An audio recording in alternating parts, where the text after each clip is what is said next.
Hi అందరికీ ఈ video నేను మొదటిసారిగా క్యాన్వా యూజ్ చేసిన short video. Hope you like it. ఇక కథలోకి వెళదాం. అనగనగా ఒక అడవిలో ఒక పక్షి తన పిల్లలకు ఆహారం తీసుకుని రావడానికి ఎగురుతూ చాలా దూరం వెళ్ళింది. అలా ఎగురుతుండగా ఒక చెట్టుకు చాలా పండ్లు ఉండడం చూసి చెట్టు మీద వాలింది. తాను కొంచెం తిని కొన్ని పండ్లు తన పిల్లలకు తీసుకుని ఎగురుతూ తన పిల్లలు ఉన్న చెట్టు దగ్గరకు బయలుదేరింది. అలా ఎగురుకుంటూ తన గూటికి చేరనుంది. తన పిల్లలు ఆకలితో తల్లి పక్షి గురించి ఎదురు చూస్తూ ఉన్నాయి. ఇంతలో తల్లి పక్షి వాటికి తెచ్చిన పండ్లు గూటిలో ఉంచింది. ఆ పిల్ల పక్షులు వాటిని తిని ఆకలి తీర్చుకొన్నాయి. మరుసటి రోజు మళ్ళీ తల్లి పక్షి ఆహారం తీసుకురావడానికి వెళ్ళింది. ఇంతలో అటుపక్క నుంచి వెళుతున్న పాము తల్లి పక్షి బయటకు వెళ్లడం గమనించింది.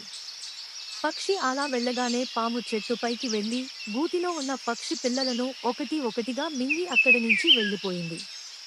తల్లి పక్షి తిరిగి తన గూటికి చేరుకోవడానికి వస్తుండగా మధ్యలో పాము వెళ్లడం గమనించింది. వెంటనే తన గూటి వద్దకు వెళ్లి చూడగా అక్కడ తన పిల్లలు లేవు. ఇది పాము చేసిన పని అని అనుకుంది. ఆ పక్షి బాధతో ఎగురుకుంటూ తన స్నేహితుడు అయిన గ్రద్ద దగ్గరకు వెళ్లి జరిగిన విషయము తనకు చెప్పింది.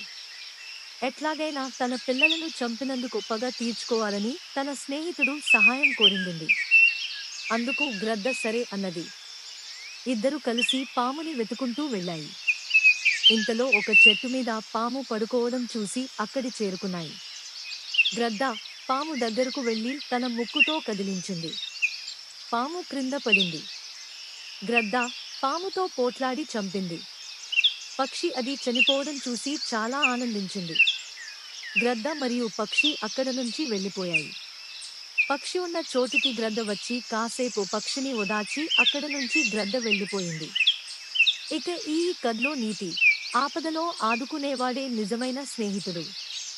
ఎంతటి బలమైన శత్రువునైనా స్నేహితుల సహాయంతో మరియు ఐక్యమత్యంతో ఓడించవచ్చు.